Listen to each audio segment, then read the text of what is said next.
Hello and welcome to Cousin Chat, where we talk about what matters. I'm your host, Donna Pazant, and today we're talking about postpartum depression. You know, it's something that you don't hear a lot of conversations about. A lot of times when you hear about it, it's because you've looked up a video, or if you read about it, that's because you've searched an article, or maybe it's been on a news story. But you don't just randomly see people having conversations or hear people having conversations about postpartum depression if it's not directly affecting them. And so today for this chat, I just wanted to speak briefly about postpartum depression and just kind of touch on it lightly just to see if we could encourage some people who may be experiencing it or in the vicinity or in the household with someone who is experiencing it. And as I always do on Cousin Chat, I like to have people on who have some knowledge about the topic that we're discussing. And so joining me for this chat today again is my cousin, Dr. Pazana Byers. Pazana, say hello to the people. Hello, everybody. Nice to be here. Thank you so much for doing this with me. I know that you have shared with me before that you did experience postpartum depression.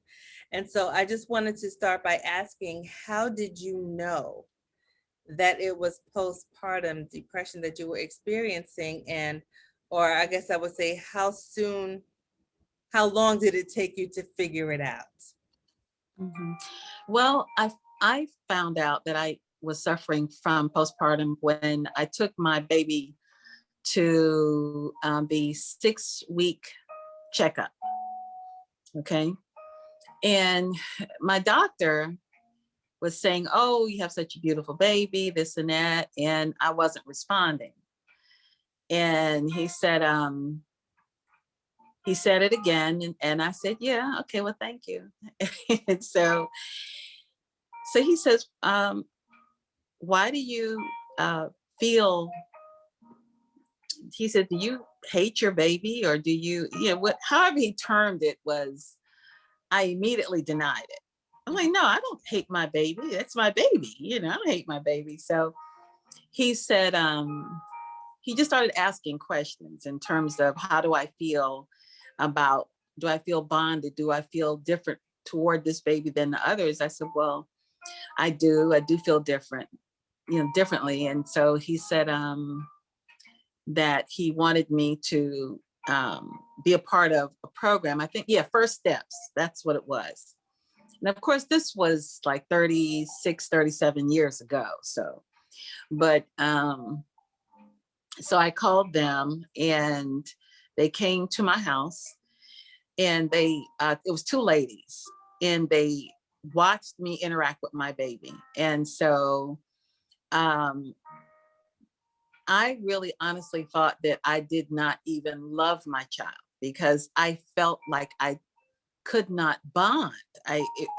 It was just the strangest feeling. It was just awful. It was really literally a nightmare. And anyone dealing with that, like I said, I felt like I didn't even love my baby because it was difficult for me to bond. But then as I was holding my baby, one of my other children came over and tried to hit my baby, and I grabbed their hand. And so the ladies that were sitting there told me, she says, well, you do love your baby. I said, I do?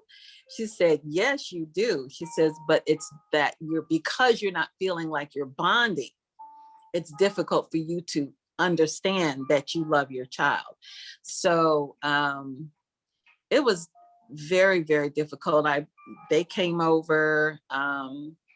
I also went to group therapy, and I sat with other mothers who were dealing with the same thing. And in Atlanta, even then, they had some wonderful programs for moms who were dealing with, they didn't call it postpartum depression at that time. It was it was called like the baby blues or something like that, at that time. But a lot of our stories were similar to each other. We could not understand, well, why am I not excited about this child? um, you know, it's it's just, why don't I want to hold this child? Why can't I bond? And so it's it's it's very difficult, and it's truly a nightmare because it's your child. It's your child, and you want to love your baby. You don't try to feel this way. You just, Do. you just do, and you don't understand why. So did you have, well, without getting too personal, I guess I'll rephrase the question. What can people do who are around this person with postpartum depression to make it easier for them, Mhm. like to make the journey easier once you find out that it is postpartum depression and it is diagnosed? How can the people around help? Mhm. Well, by not, first of all, believing that that's what they're suffering from. Because a lot of times people, they cannot fathom a mother not being able to connect with their baby.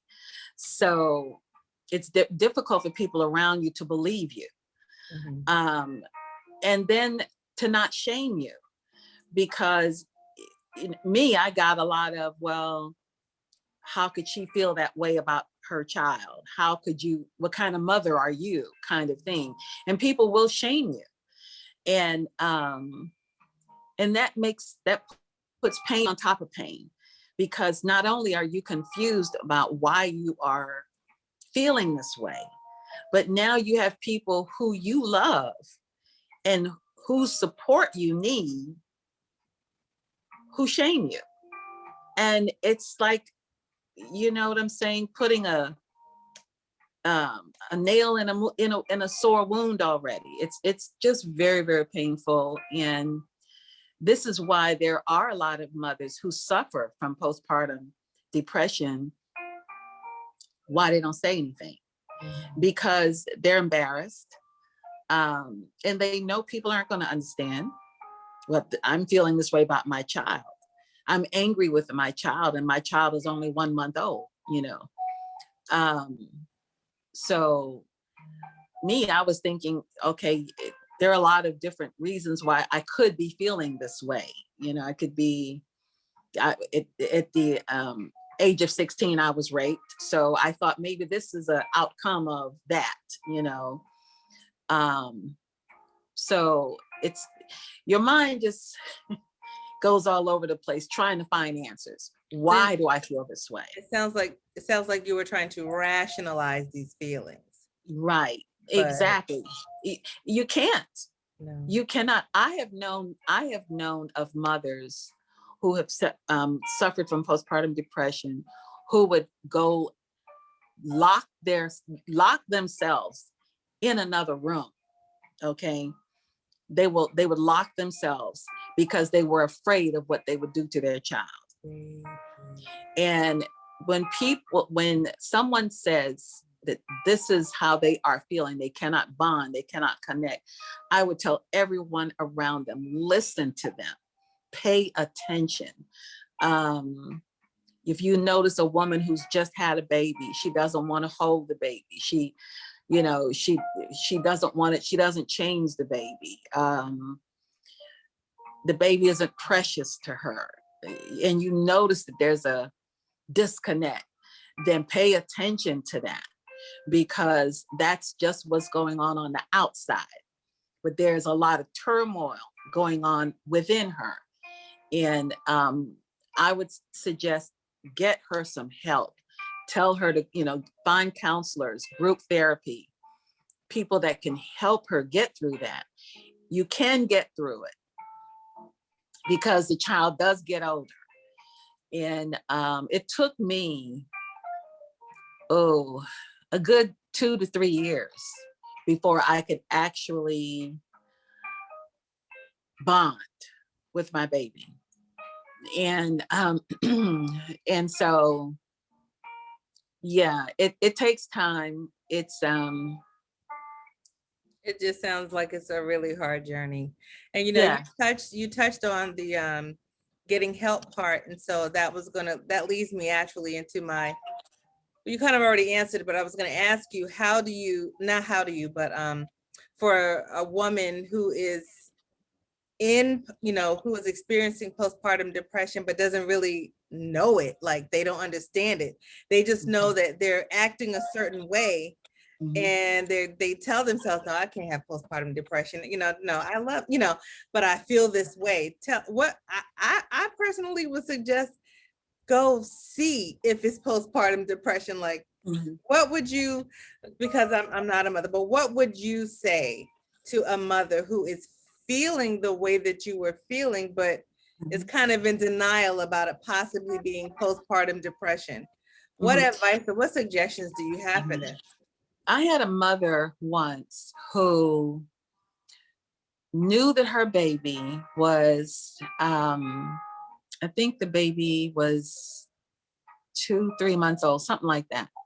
Well, around that time, they're going to roll off the bed, you know.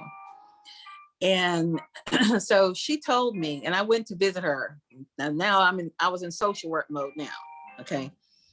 And we actually used to work with mothers whose children had died from sudden infant death syndrome. Now they had their second child. Okay. And so we are there to help them, with interacting with the babies and all of this. And so because a lot of moms were afraid to bond with their second child after losing their first. Okay. So but there's one mom with her second child. She told me that her baby was on the bed and it started falling off the bed, and she didn't care if it hit the floor. Okay. I had to tell her, you have postpartum depression.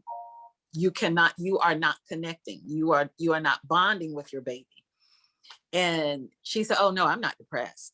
I'm not depressed. It's just that she just, it was like she was just not connected to the fact that this is a baby that cannot stay on the bed. And she had more anger towards the baby than a nurturing, loving mother. You see what I'm saying? Yeah. And when I pointed out to her, well, if you were to see anybody that you know and love to fall off a bed, okay, what would you do? And when I was talking with her, instead of being in denial, because a lot of mothers are in denial that they are depressed, they feel that they're more angry than anything else. I had one mom say to me, well, who does her child was a son, who does he think he is? This child was 3 weeks old. Who does he think he is? And I'm like, he doesn't think anything. He's a baby. Yeah. So there are a lot of I don't know, attitudes or sentiments towards an innocent child that cannot make a decision to be hungry, or make a decision to have a wet diaper. But a mother who is suffering from postpartum depression is going to take anything that child does and blame the child for whatever is going on. You see what I mean? They're not looking at it as, you see what I mean? Yeah. They're not yeah. So that's the thing. And when you hear a mom blaming a baby for being hungry or needing to have a diaper change. Yeah. Or just, wanting to be held, or, you just fed your baby, but you didn't burp the baby. So, the baby is lying there probably with gas, but you don't care. There are certain, things, signs to look for that says, you might want to investigate a little bit further in terms of getting her diagnosed for postpartum depression.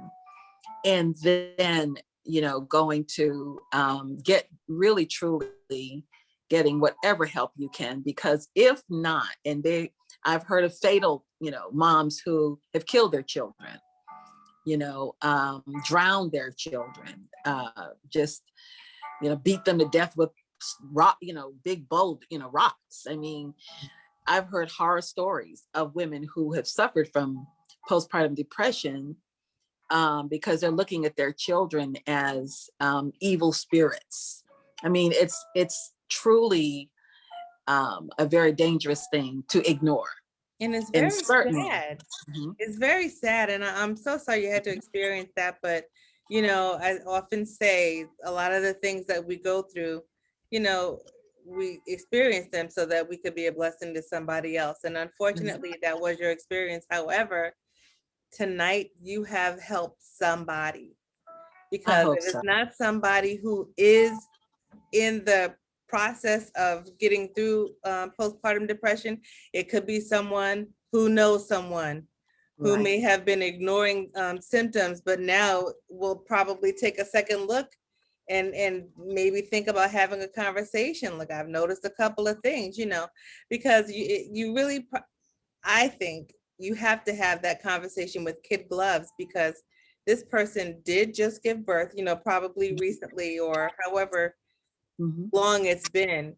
So they're already, emotional. And then the fact that they're not bonding, that's another layer. And so now here comes somebody telling you that you're depressed, like you have a type of depression. You got to Mhm. handle that with kid gloves. But it does sound like Absolutely. a conversation that has to be had so that all involved can be safe, and then mom can be well. That's Mhm. ultimately what we want. Right. But guys, thank you so much for joining me for this chat today.